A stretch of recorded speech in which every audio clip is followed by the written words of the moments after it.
Hello there, welcome back to my ongoing attempt to review every single game ever on Steam Deck. For those of you that didn't see my last video where I took a look at all of the Burnout games running on the deck, essentially the goal of this series is to showcase the unique capabilities of handheld gaming PCs. To do that, we're going to test every single version of every single Ape Escape game on the Steam Deck. For those of you that are new to the series, here's how it works. Via emulation, I test every port of each game released across both console and PC, and record footage of them via capture card. Based on my own subjective experience, I then give each game a compatibility score out of 10 and issue a final recommendation on which one you should play on Steam Deck. In order for a game to get top marks, it needs to run at its full correct frame rate and feature no major graphical issues. Additionally, each port needs to render at the deck's native resolution. I'll also be giving each game a little teensy review as we go along. It's like a bonus, yeah? It's worth mentioning that these videos take a lot of time to put together. With that in mind, I want them to be a service to you. If you like what I'm doing here, give the video a like and maybe even subscribe. If you have a particular franchise that you'd like to see tested on the deck, pause the video and let me know in the comments. We've had some fantastic suggestions so far, all of which have been added to my list. Oh, and as always, I'll only be testing through SteamOS, as that's what the vast majority of users are rocking on their deck. Alright, on to the games. Of all the platforming juggernauts the late 90s thrust upon us as a generation, few can claim to be as instantly appreciable as Ape Escape. Developed by Sony's own Japan studio and released in June of '99, the game pits you, a child, against a legion of hat-wearing monkeys as they do all the cartoony stuff that animated monkeys tend to do. They stick their tongues out, throw banana peels at you, ride on the backs of dinosaurs, that kind of thing. Your goal is to catch them using this, which you control using this. The right analog stick taking such a prominent pride of place in Ape Escape's control scheme made our primitive brains go all fuzzy in 1999. You jab the right stick in the direction you want your character to swing their bat or net or any other gadget you might be using, and the on-screen child mimics that motion to catch da monkey. How do these controls hold up nearly a quarter of a century later? Pretty good, as it turns out. Even though later games in the series would go on to refine these controls and feel a bit more responsive overall, the core of what's here in Ape Escape 1 is thoroughly serviceable. Outside of its intuitive control scheme, the game isn't lacking in charm or character either. The monkeys themselves are a phenomenal bit of character design, very uniquely Japanese and bursting with personality. Ape Escape's sound effects and musical score arguably provide the game with the biggest reason to return to it all these years later. The jungle and drum and bass beats that underpin the game are perfect, utterly perfect, and the audio cues that play when you're seen by a monkey, catch a monkey, or get made a total fool of by a monkey fit the off-kilter tone of the world in a really pleasing way. A common misconception in YouTube and blogland is that the original Ape Escape was instrumental in launching Sony's first DualShock controller. This actually wasn't the case. The original DualShock controller launched in November of '97, nearly 2 years prior to Ape's first escape. The game was, however, the first to exclusively demand the use of a DualShock, a requirement that likely would have tanked the franchise had they launched the game too early in the DualShock's life cycle. Nevertheless, despite the PS1 version of Ape Escape's steadfast reliance on you using a DualShock, it isn't totally necessary in order to play the game, as you'll soon see. Kicking off our testing on Steam Deck, and we're playing the PlayStation 1 version of the game, via DuckStation, installed via emudeck. For reference, I'm using the standalone version of DuckStation here. I'm not using a PS1 core within RetroArch. It's worth mentioning that if you're using this emulator as part of your emudeck install, you should make sure to apply the community controller layout for DuckStation available within the deck's overlay.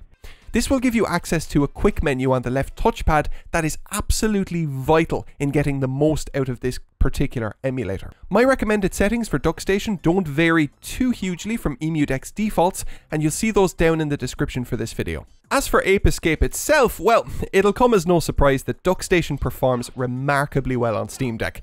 This emulator is one of the newer PS1 emulators out there, but it is incredibly performant despite its youth.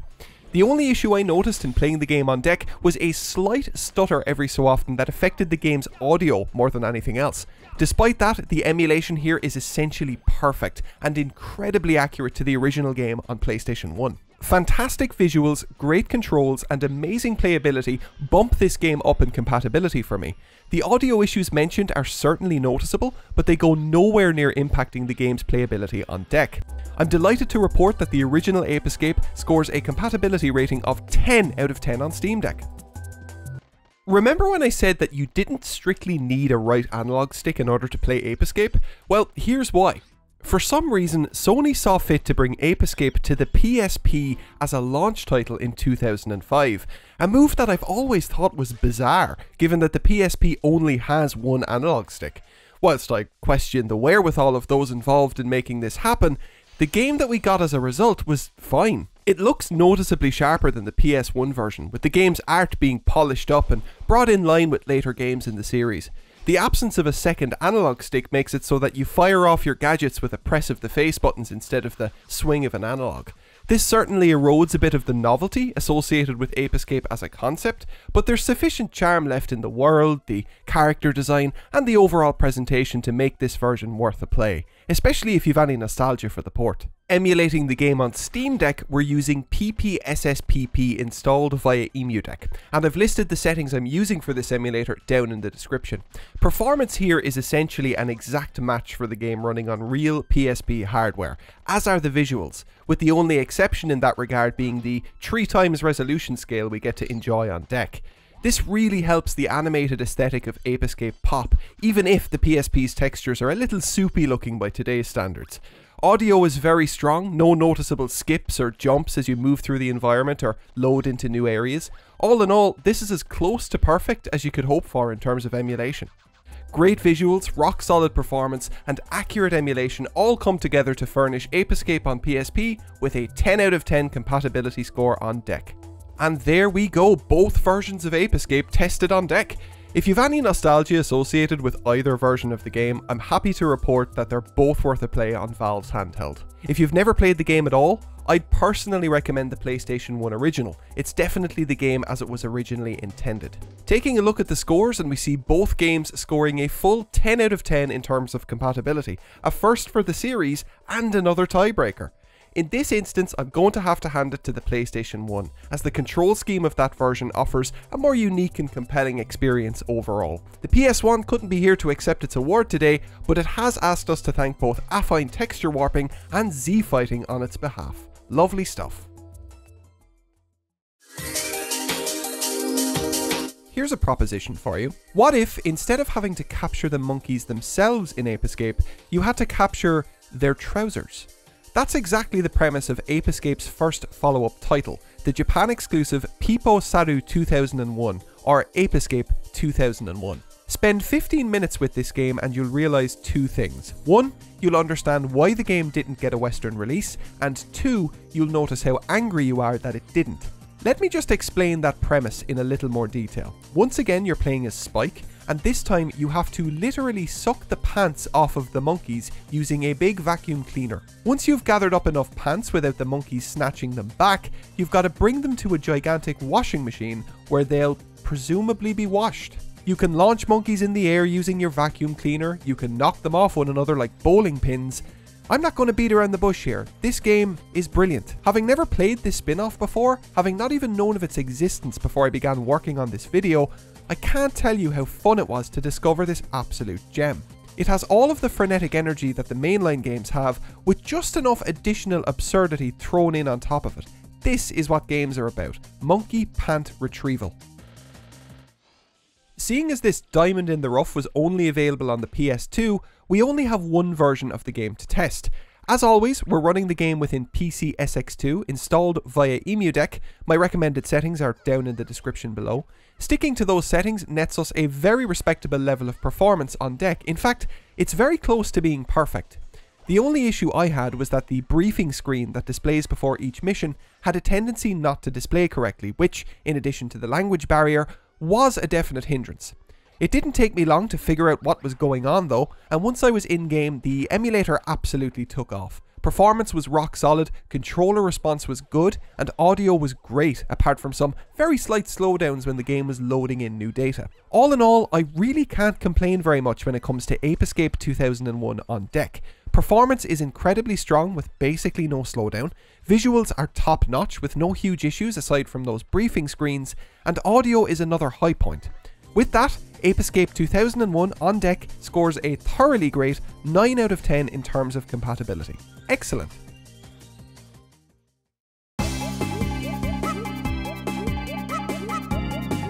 Following on from the solely pant and vacuum based mayhem of 2001's spin-off, the series got its first true follow-up in 2003 with Ape Escape 2.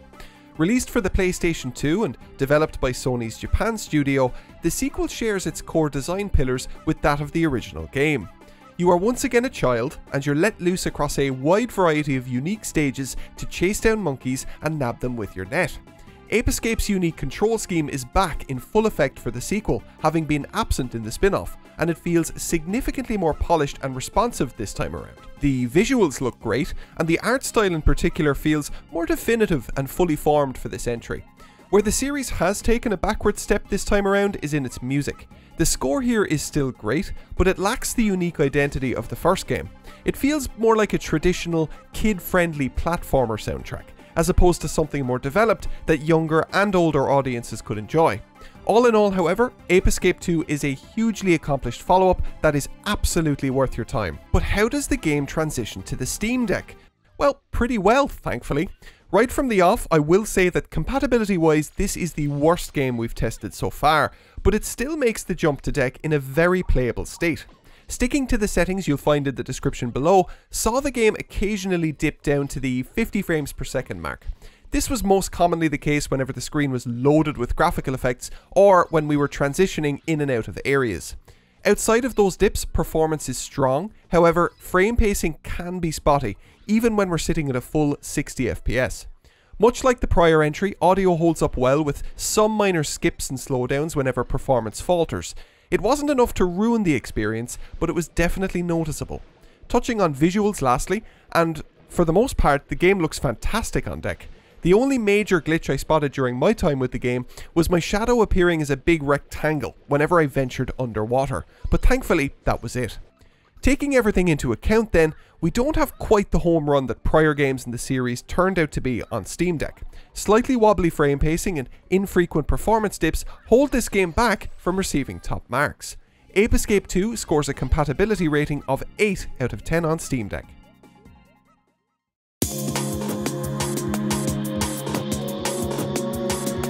Japan Studio's next port of call wasn't to provide us with a true follow-up to Ape Escape 2, but to grace us with another spin-off. Ape Escape Pumped and Primed was launched everywhere except Europe in late 2004 for the PlayStation 2. As a curious aside, this game along with Ape Escape 2 were both published by Ubisoft outside of Japan, as opposed to Sony themselves. This perhaps paints a clearer picture as to why we didn't really see the franchise flourish in the way that, say, Ratchet & Clank did. It would appear as though Sony didn't really know what to do with these games outside of Japan, which is a crying shame. More Ape Escape, please. Minor digression aside, Pumped and Primed serves as the franchise's party game equivalent, offering up an experience similar enough to Mario Party, but without the actual board game part. In this game, we solely play minigames, and score points off of them if we win. The game starts off with an absolute banger of a live action cutscene, honestly I really miss stuff like this, after which you're dropped into the action relatively quickly. The minigames themselves have a surprising amount of depth to them, and are typically a little more freeform than those found in Mario Party. On the flip side, the controls may be considered a barrier to entry for some, as they're a bit obtuse at times, and the oddly worded tutorial text doesn't do a fantastic job of relaying how to play these games. Any semi-serious gamer will be able to pick things up as they go along, but the difficulty curve may drive away the game's main target audience, casual gamers. As for the game's performance on Steam Deck, well, things are decidedly more mixed when it comes to Pumped and Primed. The first notable issue I encountered was performance. Running via PCSX2, the game seems oddly heavy on the GPU, to the point where altering the clock speeds as recommended in my optimized settings is actually not the way to go here. You're best off leaving SMT switched on for this game, and keeping the GPU clocks at their default. This lands performance somewhere in the 55 to 60 frames per second mark, not perfect, but not terrible. The other change I made in this case was switching the audio playback within the emulator from time stretch over to async. This stops the audio from warbling and slowing excessively every time there's a performance dip, but it does introduce brief pauses during some audio tracks. Honestly, it's entirely down to personal taste. Outside of these issues, the game is essentially perfect on deck. The shift in art style is really pleasing to look at on the deck screen, and the game remains really fun despite the issues mentioned previously. Ape Escape Pumped and Primed earns a respectable 8 out of 10 in terms of compatibility on deck.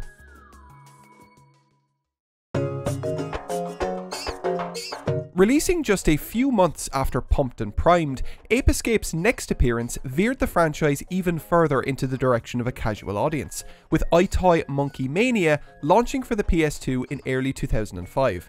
Whilst Monkey Mania isn't strictly an Ape Escape game, these dudes feature prominently enough for me to consider it relevant. Sony was in full swing with the iToy in 2005. Hell, I had one, I'm not ashamed to say it. I pretended to play guitar and wash windows on my telly. I never had the opportunity to play Monkey Mania, however. From what I understand, this game is another party-based affair, resembling Mario Party even more than Pumped and Primed already does.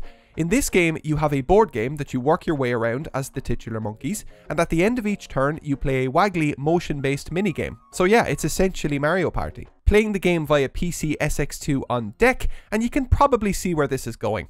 The game boots up without issue, but we can't play it, as the emulator has no way of mimicking the iToy camera. There was once a plugin that supposedly worked with older versions of PCSX2 that would allow you to use your webcam in place of an iToy, but support for plugins like that has since been dropped by the emulator's devs. Despite being able to boot up, iToy Monkey Mania's reliance on the iToy camera means that we can't play the dang thing on Steam Deck. Owing to this travesty, the game gets a compatibility rating of 1 out of 10 on Steam Deck. Ape Escape Academy! With our feet still firmly planted in spin-off territory, we're flipping back over to the PSP for our next title, 2005's Ape Academy. This is the first title in the series not to have been developed by Japan's studio, with developer Shift taking the reins here instead. What we get is essentially another collection of minigames, this time presented as a curriculum for your chosen monkey. They rise through the ranks of Spectre's ape army as you complete each batch of minigames. It's a fun concept, if a little bare bones. It's the execution here that really falls short, however. The game just feels incredibly unpolished, almost to the point where I'd argue that it isn't a finished game. The pacing is all over the place, controls are mushy, the tutorials pop up for a split second before disappearing forever. You'll more than likely spend your first few attempts on each minigame failing to figure out what you need to do. The game looks cheaper than even the iToy exclusive entry, which is saying something. It might be a fun 5 minutes for fans, but everyone else can safely avoid this one. Nevertheless, we still need to test the game out on Steam Deck. Given the low bar that PPSSPP needs to clear here as an emulator, it's safe to say that Ape Academy emulates incredibly well on deck. The subpar visuals are preserved in all of their triteness, and the crap controls are just as unresponsive as they are on a real PSP. I didn't notice any overt glitches or problems with audio or graphical effects, so I'm sorry to report that Ape Escape Academy scores a compatibility rating of 10 out of 10 on Steam Deck. Upsetting.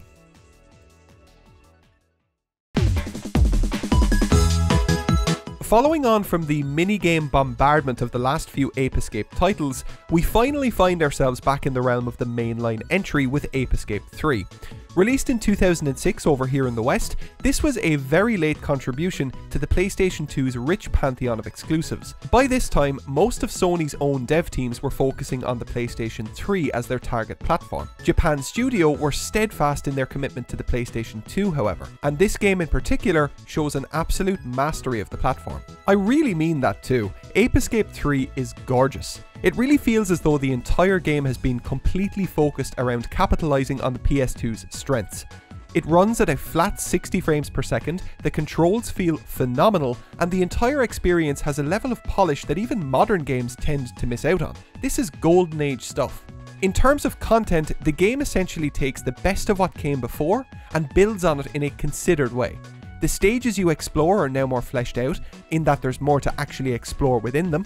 Your suite of gadgets have been refined to include the series' best so far, along with a new addition, the Morph ability. This ability allows your character to take on alternate forms and use a whole bunch of new abilities that are generally themed around each level in the game. Ape Escape 3 is a damn good video game. If you've never experienced what the franchise has to offer, this is exactly where you should start. And what about experiencing the game on deck then? We're running the game via PCSX2 using the optimized settings down in the description. From the off, you'll notice that the audio has a tendency to skip and wobble a touch whenever the game encounters any slowdown. This typically happens when new data is being loaded in, or whenever there's an elevated presence of alpha effects on screen. To get around this, I switched the emulator's audio output from time stretch over to async. This didn't remedy the performance issues, however it did clean up the audio completely. Outside of that, the game looks really great on Valve's handheld. Whether you opt to display the game in 4:3, filling out the deck's vertical screen space, or in widescreen mode using the in-game toggle, you're in for a visual treat. Frame pacing is a touch on the inconsistent side, but it didn't get in the way of me enjoying the game at all. This is one of those rare instances on this show where we get to pair an absolutely phenomenal game with fantastic emulation on deck. You'll forgive me for savouring the moment for just an extra second.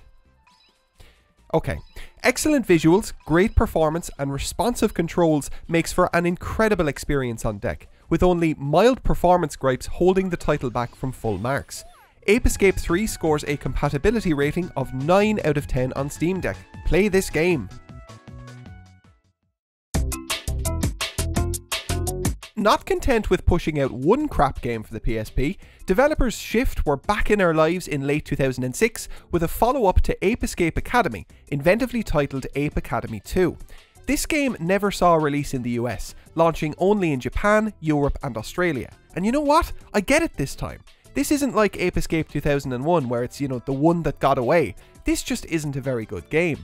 In terms of gameplay, we're once again dealing with another bloody minigame compilation, only this time it's encapsulated within a sort of collectible trading card game. To the developer's credit, it's a wild deviation from the first Ape Academy, although, given its differences, they probably should have named the game something other than Ape Academy 2. Nevertheless, the way it works is you and your opponent both play a card each round, and if the number on your card is higher than that of your opponent's, then you stand to take some of their stamina if you win the minigame round. If your opponent beats you at the minigame, it cancels out the round and you start over. Rinse repeat ad nauseum. Now look, of course I'm being glib here, but Ape Academy 2 suffers from the exact same set of issues that the original game did. Namely, bad tutorials and those blasted controls. The game just feels bad to play. This is something I really hoped Shift would have learned from when making a sequel. Perhaps if less time had been spent making Hearthstone for monkeys, the core gameplay loop could have been tightened up a bit instead. Based on the first Ape Academy's performance on deck, it should come as no surprise that its sequel also performs basically flawlessly. The only perceivable issue I noticed during my testing was a sort of long dark shadow that intersected my character during one of the minigames. I'll show it on screen. Other than that, I spotted no major glitches or bugs, unless you want to count the entire game as one. As cursed as this video series has proven to be thus far, it seems as though yet another subpar game is getting a perfect score. With clenched fists, I concede that Ape Academy 2 on Steam Deck scores a compatibility rating of 10 out of 10. Heresy.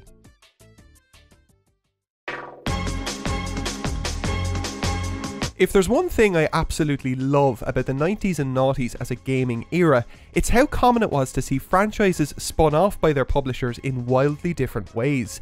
Capcom did it with Resident Evil, Konami did it with the Metal Gear games on PSP, and Japan Studio did it with our next game, Saru Getchu Million Monkeys for the PS2. Released exclusively in Japan in July of 2006, this game it's honestly insane. It adopts this sort of doomsday tone where we see the monkeys finally invading Earth with the help of this thing. It's difficult to parse what's going on here. The game is completely in Japanese and is very cutscene and menu heavy. I managed to Google Translate my way into some gameplay where I was met with some sort of arena mech combat game. Whilst I wouldn't consider it as immediate and engrossing as the mainline series of Ape Escape games, I'm really intrigued and I'd love to play more of it. Translating Yahoo Italy's review of the game from 2006, they say that it's a recipe for success, to which they add the following. Take the beauty of butterflies, a few hundred monkeys out of your mind, and mix well with a simple yet innovative gameplay. Bake for a few minutes in a preheated oven of Sony Computer Entertainment, and voila, here is Ape Escape. Very insightful guys, thank you for that. Considering the fact that a whopping great language barrier prevented me from really sinking my teeth into this one, my findings can only be considered tentative at best. With that said, I didn't notice a single issue during my time with the game. The stages you play are exclusively comprised of small enclosed arenas, which is likely lightening the load on PCSX2 as an emulator. Audio is great, and what a treat that is too, as the soundtrack in this game is phenomenal, and there were no frame rate fumbles to be seen. As mentioned, I did only get to spend a short amount of time with this game, and as such I don't feel totally comfortable awarding it with top marks. Everything I played was essentially perfect however, so for that I award Saru Getchu Million Monkeys with a compatibility rating of 9 out of 10 on Steam Deck.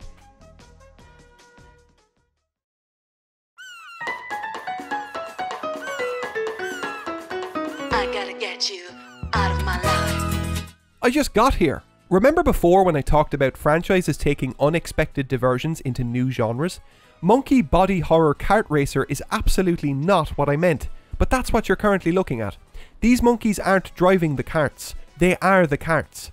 Saru Getchu Pipo Saru Racer was released exclusively in Japan for the PSP in December 2006, making it the 4th Ape Escape game to release that year.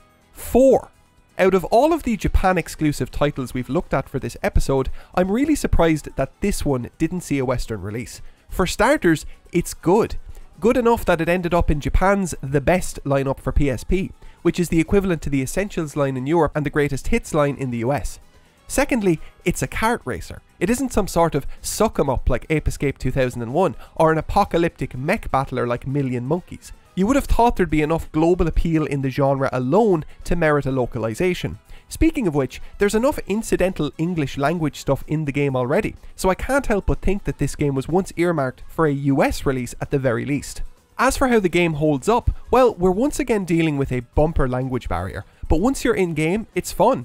It's got a very unique handling model that took some time to get used to, but I'd like to think that the mechanics differentiate it from the sea of kart racers it finds itself a part of. The biggest compliment I can give the game is that the boost power-up you acquire is literally a bunch of bananas being dangled on a fishing rod in front of your kart, like a cartoon. That's genius. Much like Million Monkeys, the lack of an English language option really did prevent me from getting to know this game in depth. However, from what I played within PPSSPP on deck, my takeaways are entirely positive. The controls feel responsive, which is crucial for a racer. The visuals upscale very nicely thanks to the clean, uncomplicated art style, and the performance was a locked 30 FPS during my time with the game. Given that I'm in the same situation with this game as I am with Million Monkeys, I can't guarantee there isn't some massive emulator or deck related problem that ruins the late game, as I only spent about an hour with this title. With that said, I'm happy to award Saru Getchu Pipo Saru Racer with a compatibility rating of 9 out of 10 on Steam Deck.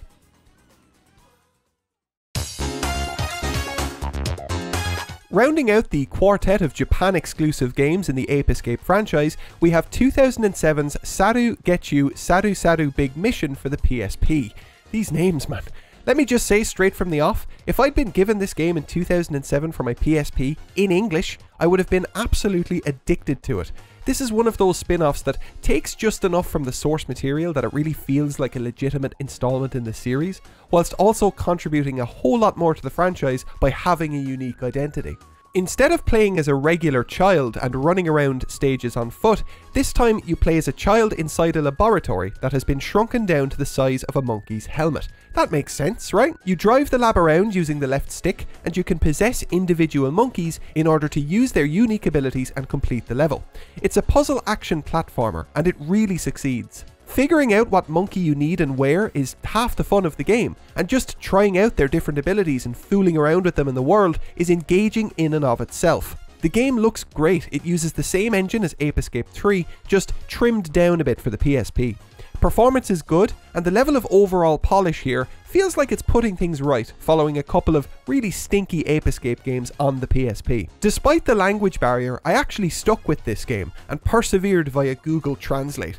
Big Mission really appealed to me, and I just wanted to see more of it, so I'm definitely in a better position to pass judgment on the game's compatibility on deck. And yeah, most of what I played was absolutely perfect. There were no game-breaking glitches or bugs that impacted the experience overall, and performance was solid, although I did encounter a couple of small dips, often when transitioning to new areas. Audio was good, which is par for the course within PPSSPP, and the controls were a match for the game running on a real PSP, which I also tried. Overall, Big Mission makes the leap to Valve's handheld without any major issues. Excellent performance is backed up by great visuals and responsive controls. The language barrier is obviously a hurdle to overcome, but that ain't the game's fault. Saru Getchu Saru Saru Big Mission scores a compatibility rating of 10 out of 10 on Steam Deck.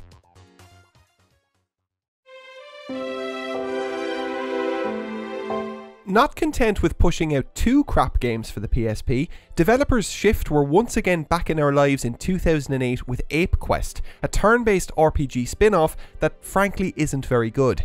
Maybe I'm just salty that Big Mission never received a Western localization and this game did, or maybe, well actually no, that is absolutely the reason I'm salty. It feels as though the Ape Escape franchise exists as no more than a cheap veneer in Ape Quest. The friendly characters you meet and play as are all recognisable apes who have at one point or another escaped, but the enemies look like they came from the actual game Shift were making, and not this one. Moment-to-moment gameplay has you traversing the landscape like a board game, moving along predetermined paths. Every so often, you're ambushed by battles and minigames, and it's all very slow and it's all very plain. Ape Quest doesn't feel like it does anything incredibly unique as an RPG, and it's mechanically irrelevant to the Ape Escape franchise. Sorry Shift, but I'd have to recommend that fans of the series avoid this one. Playing the game on deck was a bit of a mixed bag if I'm being honest. We're using PPSSPP as is the norm, along with the recommended settings you'll find in the description. For such a slow and pacey game, performance was actually quite poor, with heavy stutters punctuating camera cuts and affecting audio playback. Controller response was okay, however it's hard to really pass judgment on that when my reaction times were never being tested. The visuals in Ape Quest are a point of interest. It appears as though there's this blown out filter over the game that honestly makes the entire experience look washed out and lacking contrast. I had to double check my Vita to see if the game looks the same on real hardware, and sadly it does. At best, Ape Quest is a patchy experience on deck. The game doesn't look or sound that great to begin with, and its shortcomings are compounded here by poor performance and stuttering audio. Ape Quest scores a compatibility rating of 7 out of 10 on Steam Deck.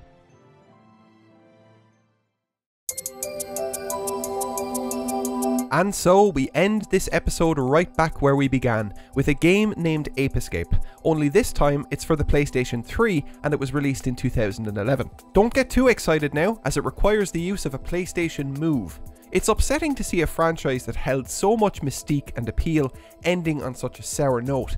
Much like the Burnout series in our last episode, Ape Escape as a franchise was effectively killed off by shit producers within Sony. Despite Japan's studio proving they could iterate on the series in meaningful ways, all we got as the franchise's closing chapter was a half-baked light gun game. Dang it, do all of these episodes have to end so miserably? Look, if it's any consolation, the game doesn't work at all on Steam Deck. RPCS3 isn't quite there yet when it comes to emulating the PS3's Wii cosplay, so the game just hangs on a black screen, asking me to press the squiggly button on the Move controller that doesn't exist. I'm not sure if I'm relieved at that or what, but here we are nonetheless. Ape Escape Move gets a compatibility rating of 1 out of 10 on Steam Deck. Well, that was quite the journey. Would you believe me if I told you this was meant to be a shorter episode? Never mind that. Thank you for joining me. We caught some monkeys, we struggled with the Japanese language, but most importantly, we got to revisit what I consider to be a criminally underappreciated series on Steam Deck. I hope that this video proves useful. As mentioned before, you'll find recommended settings for each of the emulators I used today in the description below. And if you have any questions about these games on deck, please don't hesitate to ask in the comments. Right, I'm going to bed. Join me next week where I'll be testing a franchise that rhymes with Fridge Chaser. See ya!